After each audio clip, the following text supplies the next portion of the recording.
Welcome to the Bougie Black Brother Network.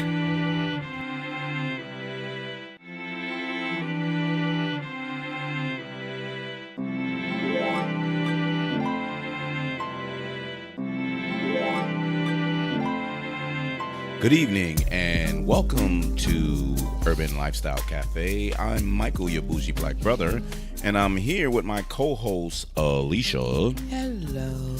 And we had just got back from seeing one of the most talked about movies in the last couple of months, anticipation wise and artistic wise and all. It's called The Shape of Water, which is done by one of our favorite directors as well. He directs and writes, Guillermo del Toro. Really creative guy. What was your favorite movie? Say that again? What was one of your favorite movies of his? Pan Labyrinth. Pan Labyrinth. I think it won some awards too, which was pretty amazing. I think foreign language. I'm not an Oscar for foreign language movie. I'm not sure, but he did win for that. So, but this one, which was like really interesting, we saw previews of it, and I was kind of like, damn, this looks kind of interesting, and just thought it would be a little cute movie. Here's a little summary. Elisa is a mute, isolated woman who works as a cleaning lady in a hidden high-security government laboratory in 1962 Baltimore. Her life changes forever when she discovers the lab's classified secret, a mysterious scale creature from South America that lives in a water tank. As Elisa develops a unique bond with her friend, she soon learns that its fate and very survival lies in the hands of a hostile government agent and a marine biologist. Which, pretty much, that's the story. But that's not the story. So I like how Alicia tells stories when she likes them. So tell me the story, baby. It was this beautiful movie that was so subtle. It's like a little touch here and there, very romantic. It wasn't about the creature. It was all about the romance, the love, the emotion, and it was like, that's what. It was almost like a mature Beauty and the Beast. Yeah, very good. That's a good way of saying. Yeah, because I was like, it came to me. It's so. It was so mature. Like I said, mature Beauty and the Beast. It was just so beautiful. So tell me, as you was looking at it, how did this start off for you? You know, because when they started, oh my God, it started subtle to your point. It did. It was like so pretty. Yep. It was like the very beginning was like, it was like so, like he made you wanted you to feel comfortable, at the beginning of the movie. Yep. He really did. He tried to just like ease you into it. For example, do you have any examples? With Octavia would talk to her. You know I love the part how Octavia just was running her mouth with her. Well, see, and that was like So I think that was unique. Yes. So how do you see it as unique? I saw it probably in one way. I'm not sure if you saw it the same way. I mean, she was just like. I guess was like she was that girl. They were just talking, and you really didn't know that the other girl was mute. You just thought that. The way she was just running her mouth. You know? So the reason why she ran her mouth, as a great director, if you have a person that's mute, you don't always want to put on screen what she's sign languaging. Yes, exactly. So what Octavia Spencer was doing, she filled those quiet moments with just her running her mouth. Yep. But there's people who's like that, so it wasn't like she had to run her mouth. It's who she was. So he made it that's who she was, not I needed to fill the space. She knew Octavia and Elisa, the mute lady, they were friends. So she always took care of her. Right, she did. And the thing was so, like I said, so cool. You didn't know, was because her name was Zelda. Yeah, her name was Zelda. Octavia was Zelda. But you didn't know that she really knew sign language. You know, because I didn't think that Octavia knew timeline. I knew that the girl, Elisa was mute, but she was her and her. They were just so good friends. She was just taking care of her for 10 years. Yeah, for 10 years, and she just, it was like at the very beginning. It was you just got into the movie. It was fun.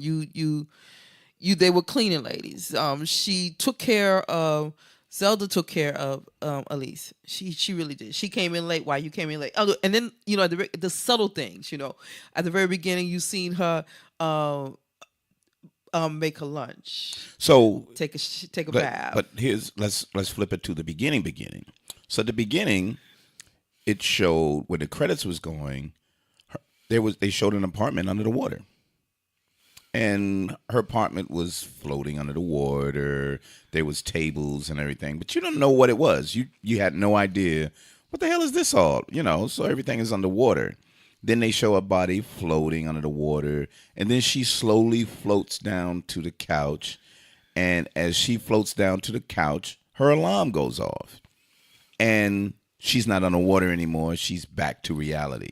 So I thought there was some symbolisms with that, but I didn't know yet. So that made it really, really interesting too, because I didn't know. Yeah, you know what I mean? Just the little things that he did at the beginning, besides. So after you saw that, then it went into what you were saying.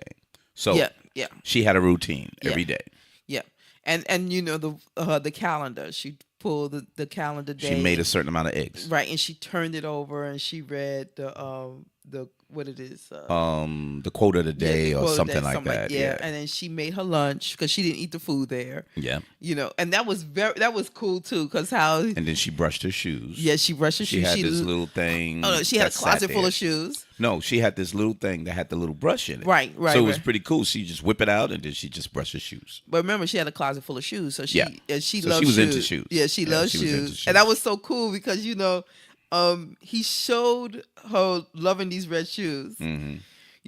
But they never showed her buying them. Yes. Right. So I love the fact, because like I was saying, I was like, there was just things that he did that made you forget or made you not be so worried about it. Yes. Because in some movies I have to show you her going to get the shoes because she saw it, so she wanted them. Oh, all of a sudden she has the shoes on. Why does she got the shoes on? No, you know why she had the shoes on. She eventually had the shoes because she was in love with the creature, but we ain't even got to that part. But she eventually brought the shoes. But then part of her also routine is she had a neighbor who was an artist. So he was an artist. He was really good. He played really good on that too. And how he did that was just so smooth. Mm-hmm. Because he was an artist. He drew and he was gay. He was gay. But it was so subtle. Yeah. It was just so, because it was like just little things. You gradually kind of understood what he was doing. Mm-hmm. And it was like, for example, they let him go from his job, most likely because he was gay. Exactly. You didn't know why at first. Mm-hmm. And then he was like, well, you're the one who let me go. But then as you started realizing, oh, this guy is gay. Mm-hmm. Probably that's why they let him go. Right. They didn't give you the details. Because his boss was gay too. No, he wasn't. Oh, you don't think he was? No, okay. I don't think he was. Because the way he talked to him, like, say his first name. No, because he worked for him. So he worked under him, and he the one. I think he was forced to fire him because everyone else found that he was gay. Right. So he was kind of like, I can't cover for and you no more. And then he goes to that. He went to that little franchise pie place because he thought the guy there was gay. Because he made pies. Right. So maybe, back in the 60s, maybe people who make pies are gay. But he said the pies was awful. Yeah, but he kept buying them anyway. And then he turned around and found out that he was racist as well. So he knew he was alone. So the biggest thing on this movie, emotionally, it showed you, even though this was a creature that was like a fantasy character, it told you and showed you about loneliness. It showed you loneliness with a woman who was mute. It showed you loneliness of a man who was gay, who couldn't acknowledge he was gay and be comfortable with being gay. Then there was a creature that they took from the Amazon that seems to be alone, and he was just by himself. And that was the case. You just didn't know. It was about a lot of loneliness and how people need people in order not to be lonely. And it went through a whole lot emotionally in that way. But then there's other characters. So they went to this bunker place, and the scientist was doing tests. And all of a sudden, they brought in the sea creature. But there was one bios whatever scientist, and he was good. I like him anyway. He always plays a really good character. Dr. Roger Hofstadter. So his real name is Michael Stolberg. So he was a Jew. So from that, but really good, really really good. So I'm looking at this, and I'm just gonna kind of put some things out there. The deaf mute, her name was Elisa Esposito, Hispanic. Zelda, Octavia Spencer, was black. They had Russians that was in there. And then you had some other Hispanic women who was obviously Hispanic that was in there. So he had a really good mixture of different cultures and races that was in there. She was Yolanda. Yeah. So Yolanda kept saying, "Oh, why'd you pick letting her?" Because she would jump the line because Elisa was always late, and Octavia Spencer or Zelda would always hold her card and clock her in and say, "Hurry up, you got to stop doing this." So she took care of her for, like they said, for 10 years. But my man Michael Shannon, he's great. We know him from Broadwalk Empire, and then he just started doing amazing things after that. So he played the asshole security guy, Strickland, that the monster bit his fingers off. Yeah. So because he was kept torturing him. Yeah. So when he was torturing him, he bit his fingers off and everything. But he played a fantastic asshole in there without being so dramatically. You didn't hate him, but you really disliked him. In so many ways you disliked him, but you didn't hate him. He didn't make the character that you really despised and like, no, because kill him. He like Toro. He really knew how to. You didn't hate him. You didn't hate nobody in there. No, because you were so into. You were so into the love, the relationship, the movie, that you basically just, it's almost like you expected him you expected something to happen to him. Because right. he was just. He was a mean guy. Yeah, he was just. He wasn't hateful. He was mean. Yeah. So that kind of allowed you to kind of deal with him. So here's some tags that when they did reviews, here's some tags that people use when they describe this movie: romantic, gorgeous visuals, powerful visuals, emotional, unique, magical, intense, mature, and memorable characters. Those are the tags that comes up and shows up throughout this reviewing this movie. And it was a fantasy with at first I thought it was kind of odd because she falls in love with him and she touches him and he kind of woo, and then he touches her and she's like ooh, and then she comes back in and they eventually have sex, but he doesn't do it graphically. And you don't have to be kind of like, what the fuck? She having sex with him. They did it so subtle and romantic wise that it was really cool. And throughout this, they played old music. Yes. And she got the creature. The old movies, the movies. And they looked at all the old movies. Yes. So those were the visuals behind the visuals. and the music was just so. I mean, one part was that I was like really like I was like, oh, when he saw the cat and he bit the cat, and the guy's like, no, not my cat. Oh, he killed my cat. And he's like, he came to him and he was like, oh, I'm so like he didn't say anything because he was almost like he was mute too, and he was like he touched him and it's almost like he was so sorry for what. So he didn't mean to do that. Yeah. But the guy, the one who played the character, the what's his name? Richard Jenkins played Giles. He knew. He said he's a creature. Come on. He doesn't know any better. I can't blame him for that. Even though he was sad. And then you was like, oh, he killed his only cat.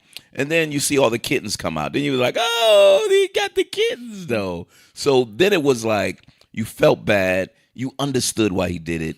But then he said, but don't worry about it. He got a whole bunch of other kittens. So, So then they stopped from that.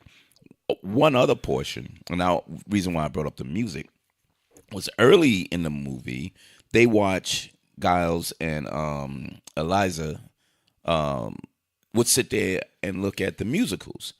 And she would always look at the dancing. So they sat there on the couch and she kind of did a little tap. And then he did a little tap. And then they did it together while just sitting there. And it was so cool because it showed the relationship of what they loved together. And it was just so, I thought that was beautiful to show that I love this. I love music. I love the dancing. You love the dancing. You love music. This is what we share. She was mute and he was gay. But yet they had a relationship together. And I mean, that small little thing right there showed the closeness to me when I saw that. I mean, there's so many different, the characters was just so, it was just multicultural kind of mixture in there. I mean, there was nothing that you could not relate to or say that you couldn't be a part of. I mean, you can relate to the persons in each and every one of them. And I love Zelda Octavia, she would talk about her man, and she just constantly. I mean, he was a lazy ass, right? And then when you finally did meet him, which was so cool because I loved the part. I was like, "Dad, are we gonna meet him, man?" And he did it. He's like, "You're gonna meet him, and you're gonna meet when you meet him, you're gonna see why she talks about his ass like that." Exactly. It was like, oh, he was. Oh my God. He did an amazing the whole job. Visual fact of this whole movie was amazing. So he did it, but he did it. They had a movie theater downstairs, so they showed the vastness of the movie theater. They showed movies on the movie theater, in there. So you was looking at movies. There was a portion when she knows that she's losing him because, they steal him eventually. They steal the creature from the laboratory, and he kind of lives in her bathtub. But she knows she has to leave him, or let him go. So she starts singing, and then he makes it almost a musical. So the spotlight goes on her, and it takes it to a whole nother. She's dancing with the sea creature in this old-fashioned way, like what's the like Fred Astaire? Fred Astaire, and then who's the lady that always dances with him? What is it? Fred Astaire? Not Grace Kelly. It's whatever. So it was a nice. They didn't linger too long. They did it just enough to say, "This is what I feel," and you saw what she felt, and then they brought it right back.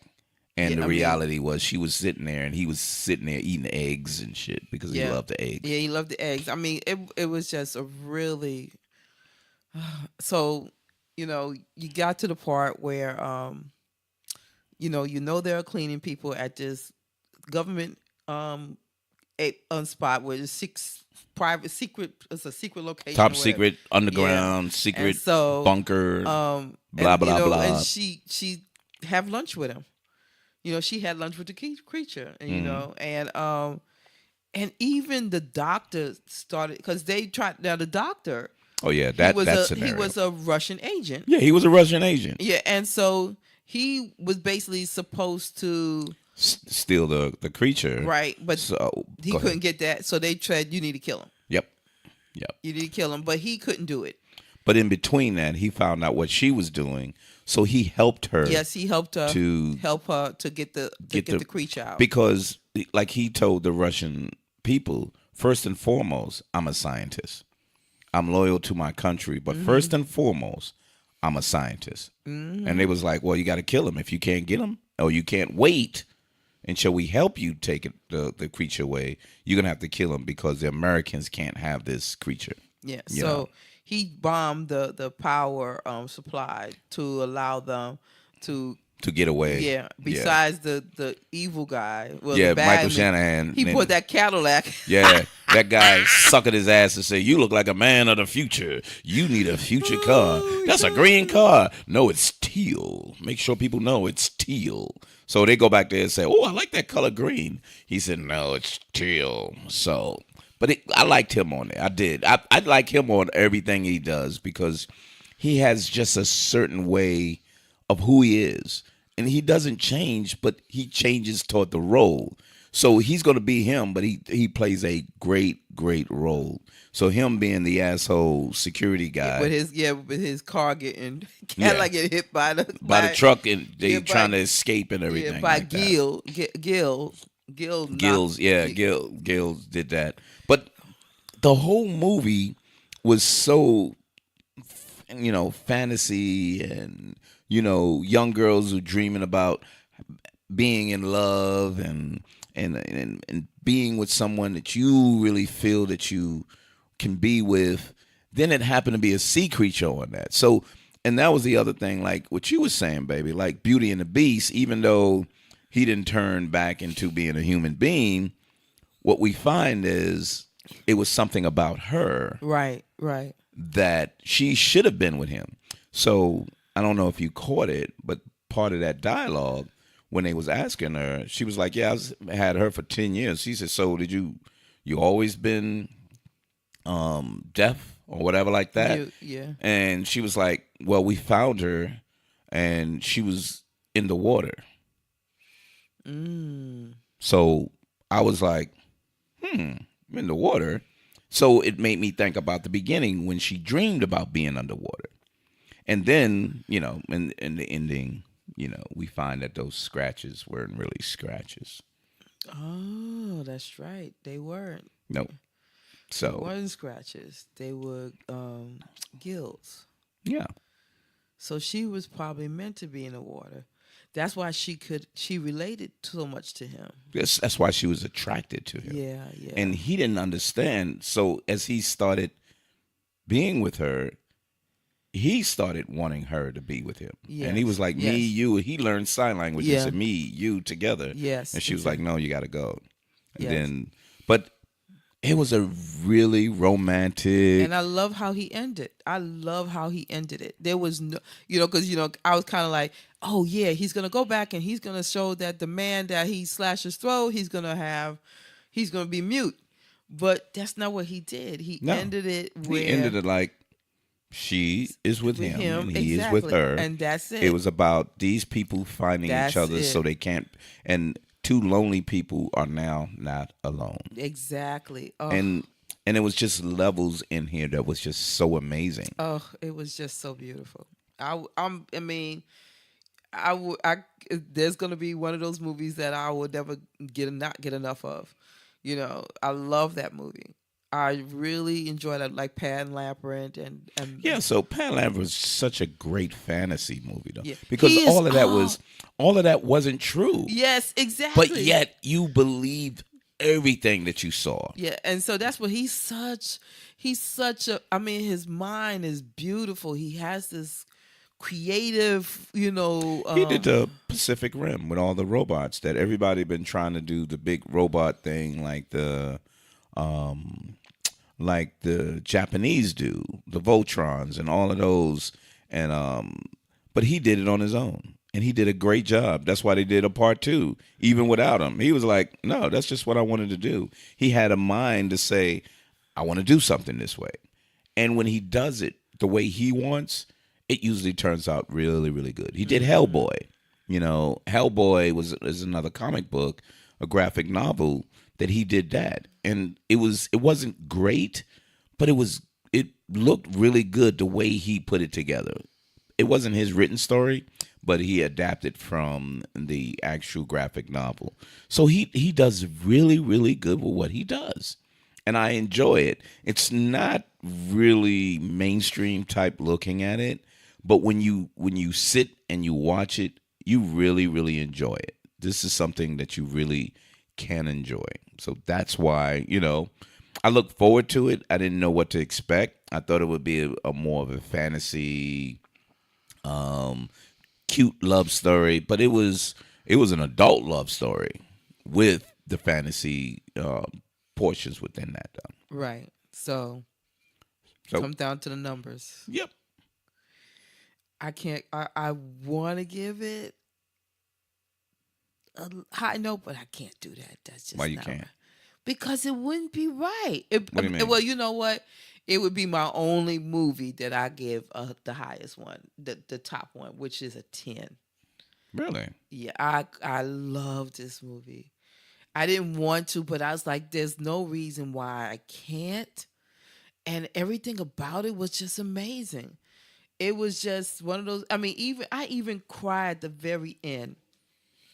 So that's why I like. Okay, there's nothing. I mean, and I know I will, if this was to come on if and when it comes back, if it comes on HBO or anything, right, I will watch this over and over and over again. Just to see what I miss or because there's some parts like I miss and I didn't, get.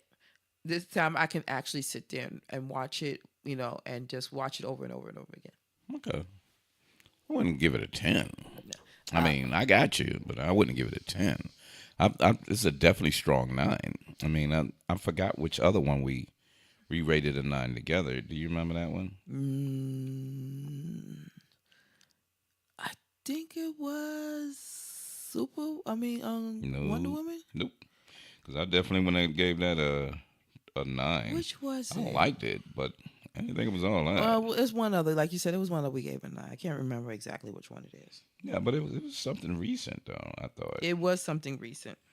But I give it a strong 9 because I really enjoyed the creativity of how he put it together and made it something that you didn't expect.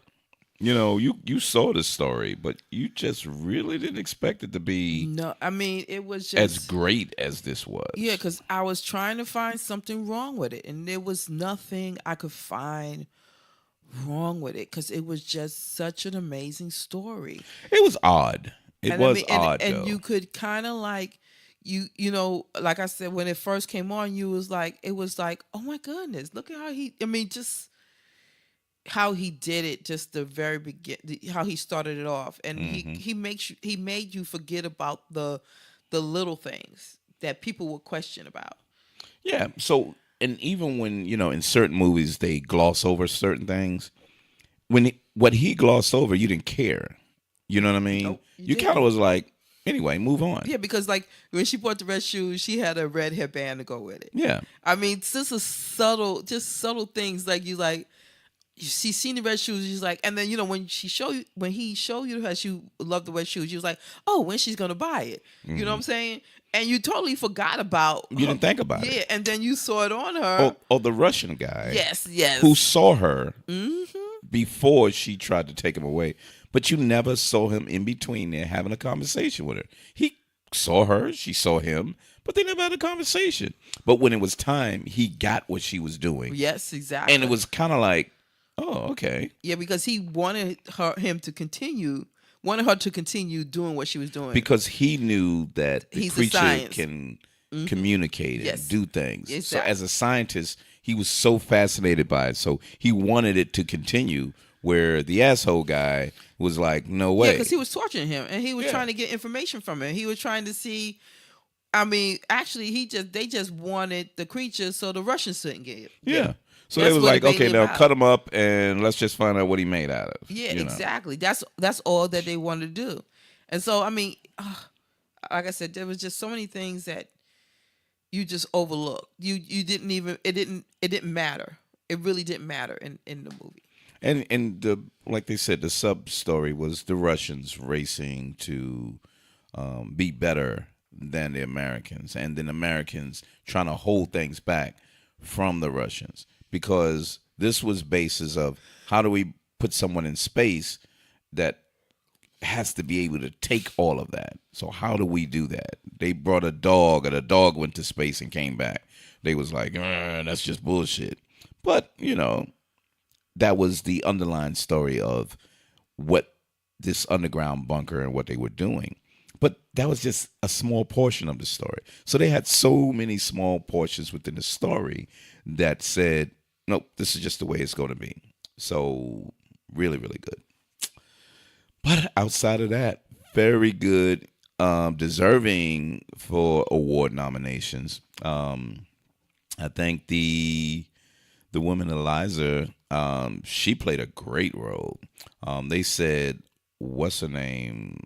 She was nominated for Octavia for best supporting. Best supporting. I'll give her credit for that. I kind of have to give her credit for that. You know what I mean? Mm-hmm. After you seen it, you was like, yeah. Okay. But the other one was what's her name? On Mudbound. Oh, Mary J. Mary J. And I still like Mary J on there. Hers was more powerful. What you call it was she went well with this movie. Octavia went really well with the movie. Okay. She wasn't powerful. Okay. But she went well with the movie. So I think it's her, or it could be the director. But it doesn't matter. She's deserving. So Shanahan, I think he or Shannon, whatever, I think he should get nominated too. I think he played a really essential role. But we'll see.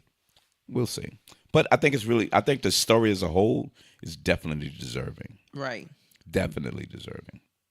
So, anything else, Boo? No, darling. Okay, Urban Lifestyle Cafe, and well worth seeing. You'll find us on bougieblackbrother.com under Urban Lifestyle Cafe, or Urban Lifestyle Cafe under iTunes or podcasts or Spreaker, or most of the actual podcast downloads. You can find us on any of those. Except for Spotify, because we don't have enough followers. So we need you to have comments and followers and recommend and leave comments.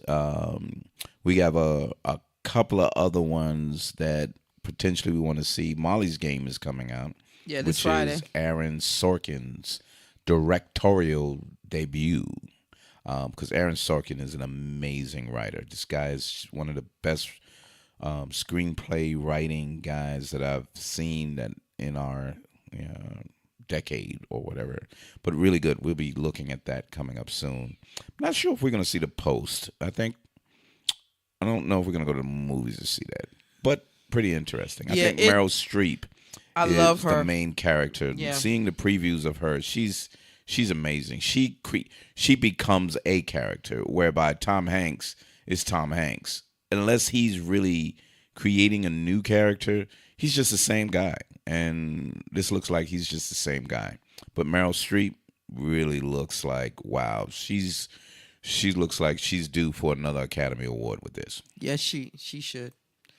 But we didn't see the movie though. So I know, we'll but for the previews, just she looked like she's taking over. Yeah, the previews show just how powerful she is. Yep. And when you see that you look forward to that. But other than that, follow us at Bougie Black Bro, IG and Twitter. Find Black Woman, BLK, Instagram and Twitter. And we thank you for stopping by Urban Lifestyle Cafe, and hope to see you soon every Wednesday. Thank you. Bye-bye.